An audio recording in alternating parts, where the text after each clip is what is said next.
देखिए, चुनाव का समय है और इस समय बहुत सारी बातें हो रही हैं मंचों पर। आपके सामने बहुत सारे नेता आ रहे हैं, अपनी अपनी बात रख रहे हैं। मैं भी इस बीच अपनी बात रखने आई हूं। आप थोड़ा दूर बैठे हैं मेरे से, लेकिन दिल के बहुत करीब हैं।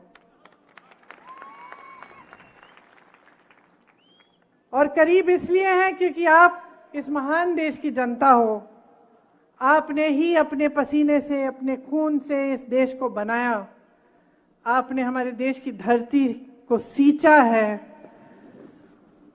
और हर समय जब बड़े बड़े आंदोलन भी रहे, जब हमारा स्वतंत्रता आंदोलन रहा, तब भी आप लोग आगे आए। आप देश के लिए लड़े, आजादी के लिए लड़े, समानता के लिए लड़े। आज देखिए जो देश में परिस्थितियां हैं, मैं चाहती हूं कि दो तरह से आप इनको समझें। सबसे पहले तो जो आपकी अपनी परिस्थिति है, जो आपका अपना जीवन है, जो आपका अपना संघर्ष है, जो रोज सुबह से शाम को जिन समस्याओं का आप सामना करते हैं, जिस तरह से आप हर रोज आपके सामने एक तरह से एक लड़ाई होती है।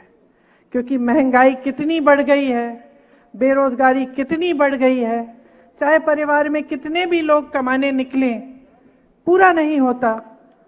जब त्योहार होता है, कुछ खरीदना पड़ता है, बच्चों की फीस भरनी पड़ती है, या कोई बीमार पड़ जाता है, उसका इलाज करना पड़ता है, तो मुश्किलें ही मुश्किलें लगती हैं सामने। और आजकल देश में जो आम आदमी है, उसके लिए जीना ही बहुत मुश्किल हो गया है। हर स्तर पर परिस्थितियां ऐसी बन गई हैं कि जैसे आप खास तौर से अपने समाज को देखें तो आपकी एक जल जंगल जमीन की एक संस्कृति है। मेरी दादी जी इंदिरा जी हमेशा कहती थी कि उनके दिल में सबसे ज्यादा आदर आपकी संस्कृति के लिए इसलिए था क्योंकि आपकी संस्कृति में चाहे जल हो, चाहे जमीन हो, चाहे जंगल हो, उसे बहुत आदर से, प्रकृति को बहुत आदर से, और प्रकृति के जो खुद की जो प्रकृति के नियम हैं, उनका आदर करते हुए आपने अपने जीवन में नियम बनाए। तो दादी जी हमेशा कहती थी कि सबसे ज्यादा वह आदिवासी संस्कृति का आदर करती थी। इसीलिए जब देश स्वतंत्र हुआ और जब हमारा संविधान बना, तो उस संविधान में खास तौर से सबको समान अधिकार मिला, ताकि चाहे वो आदिवासी हो, चाहे दलित हो, चाहे छोटा सा किसान हो कहीं, चाहे अपना कोई कारोबार करता हो, या फिर कोई बड़ा बिजनेस करता हो, या प्रधानमंत्री हो, या मंत्री हो, या कोई रईस आदमी हो, सबका एक समान अधिकार इस संविधान ने हमें दिया। और इस संविधान को बनाने के लिए, हमारी आजादी के लिए हमारे बड़े बड़े महापुरुष लड़े। तो इस संविधान ने अगर आपको कुछ दिया है तो ये जल जंगल जमीन का जो अधिकार है वो दिया है, वोट का अधिकार दिया है, समानता का अधिकार दिया है, आरक्षण का अधिकार दिया है। भाजपा के कई नेता, कई मंत्री, कई जो चुनाव के उम्मीदवार हैं, जगह जगह में जाकर कह रहे हैं कि वो संविधान को बदलना चाहते हैं। देखा है आपने, सुना है, टीवी पे देखा। अच्छा, वो सब कह रहे हैं कि हम संविधान बदलना चाहते हैं।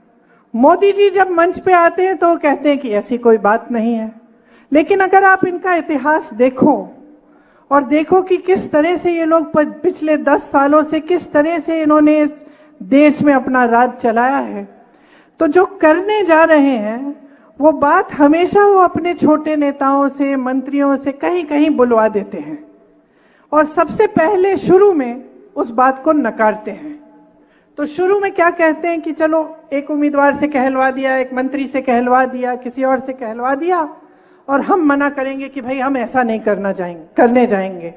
जैसे ही सत्ता फिर वापस आती है तो वही चीज करते हैं जिसको इन्होंने नकारा था। तो ये इनका एक पुराना सिलसिला, एक पुराना तरीका है। आज हमने देखा कि कितनी खतरनाक चीज कह रहे हैं कि इनके लोग कह रहे हैं कि संविधान को बदलेंगे। इस संविधान ने ही आपको अधिकार दिया, तो इसको बदलने का क्या मतलब है? इसको बदलने का एक ही मतलब है बहनों और भाइयों, कि ये लोकतंत्र को और भी दुर्बल बनाना चाहते हैं, कि इस देश की जनता को दुर्बल बनाना चाहते हैं।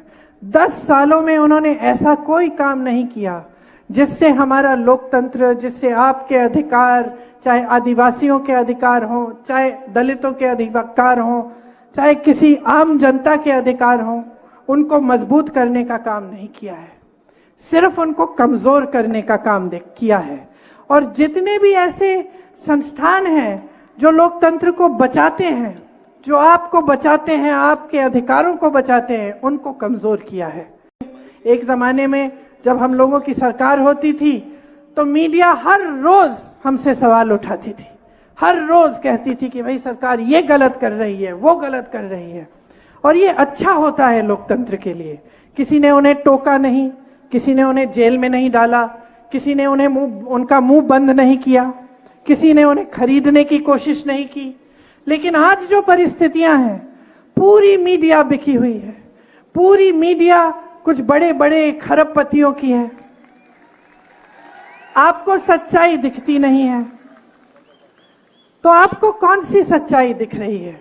दो अलग सच्चाइयां हैं।